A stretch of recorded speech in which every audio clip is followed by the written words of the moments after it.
I once pointed at the menu instead of saying the name of the dish because I genuinely wasn't sure how to pronounce it. Did it work? Completely. The waiter understood immediately, but I walked away thinking, I know hundreds of English words and I just pointed at a piece of paper like a toddler. And today we fix exactly that. The real English of restaurants, from walking in to ordering to the small but important moments around the bill at the end. I'm Mary. I'm Albert. LeapTalk English, B2 level, real conversation.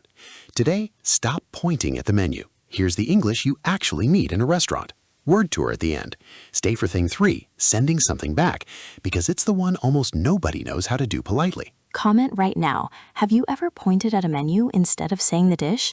Tell us. We promise you're not alone. Let's go. Thing 1, getting seated. Thing 1, walking in, before any food is even mentioned. Table for 2, please. The simplest, most standard opener, said constantly. Do you have a table available or do we need to wait? For busier places where seating isn't guaranteed. Could we sit by the window? A normal, specific preference, completely fine to ask. Is this table okay or could we move? Once you're seated, if something about the table genuinely doesn't work for you. We have a reservation under, followed by a name, the standard phrase for arriving with a booking already made. To the listener, table for 2, please. Do you have a table available? Could we sit by the window? We have a reservation under 4 phrases for the first 30 seconds in any restaurant. Stay. Thing 2 is ordering, including what to do when you genuinely don't know what a dish is. Thing 2, the actual order, and specifically the moment Albert avoided at the start of this episode. What's this? Pointing is fine, but pairing it with this question gets you a real answer instead of just permission to order something unknown. What would you recommend? One of the most useful questions in any restaurant,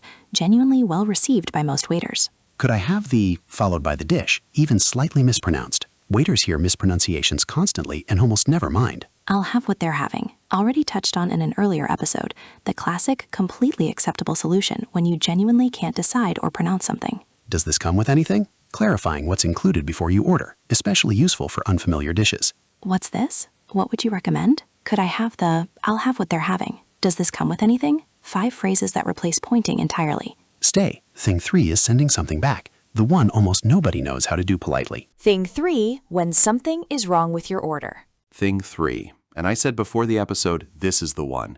Something arrives wrong, or cold, or not as ordered, and most learners just eat it anyway rather than say anything. Excuse me, I think there might be a mix-up with my order. Gentle, non-confrontational, and gives the staff an easy way to fix it without anyone feeling blamed. This isn't quite what I ordered.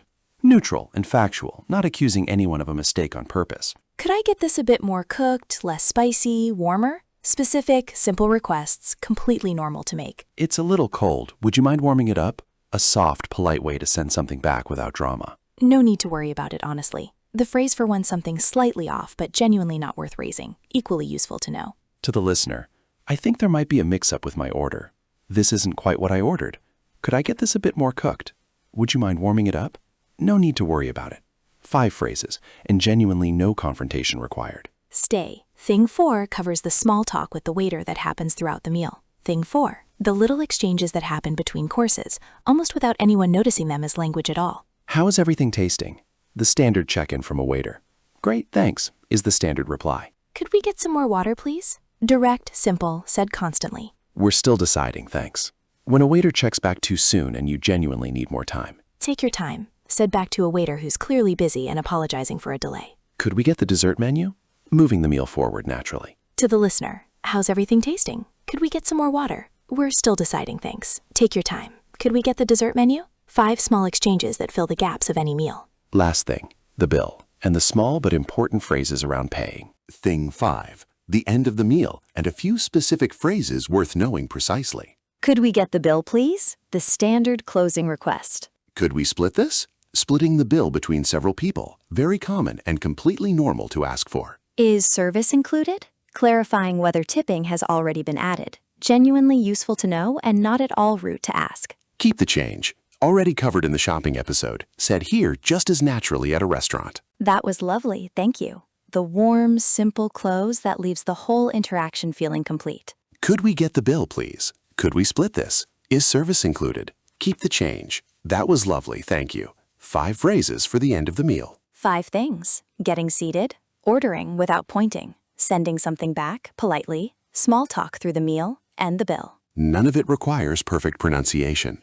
All of it requires just saying the sentence. Next time, say it instead of pointing. First word, reservation.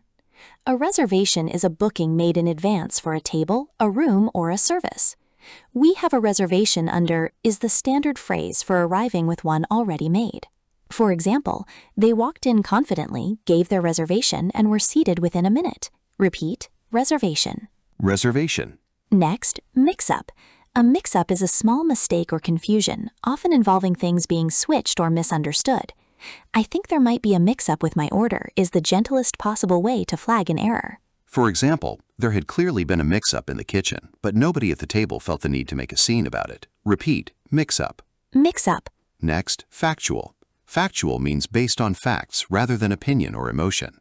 This isn't quite what I ordered is a factual statement, not an accusation. For example, her tone stayed entirely factual. She wasn't angry, just clarifying what had actually been ordered. Repeat, factual. Factual. Next, check-in. Already a familiar concept, used here in its restaurant sense. A check-in is a brief moment when staff confirm everything is going well.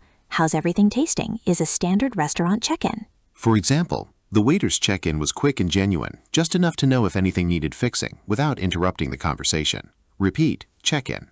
Check-in. Next, split. To split means to divide something between people. Could we split this? Refers to dividing the bill, one of the most common requests at the end of a shared meal. For example, they split the bill evenly between the four of them without anyone needing to do the maths out loud. Repeat, split. Split. Next, service. In a restaurant context, service refers to the staff's work and often the charge added for it. Is service included? Clarifies whether a tip has already been added to the bill. For example, she asked whether service was included before deciding how much extra to leave. Repeat, service. Service. Next, gentle. Gentle in conversation means soft and non-confrontational in tone. A gentle complaint, like "would you mind warming it up?" achieves the same result as a harsh one with none of the discomfort. For example, her complaint was gentle enough that the waiter actually thanked her for mentioning it. Repeat, gentle. Gentle. And our final word, closure. Closure means a sense of completion or ending. That was lovely, thank you, provides a small, warm sense of closure to the entire restaurant interaction. For example, the simple thank you at the end gave the whole evening a real sense of closure, even though nothing dramatic had happened. Repeat, closure. Closure. 8 words: reservation, mix-up, factual, check-in, split, service, gentle, closure. Every one belongs to a meal you'll have this week. This week, one practice. Next time you're at a restaurant, ask, what would you recommend, instead of pointing. Just once, out loud. I'm Albert. I'm Mary, LeapTalk English. Thank you for listening. Enjoy your meal. See you in the next episode. Bye, everyone. Bye.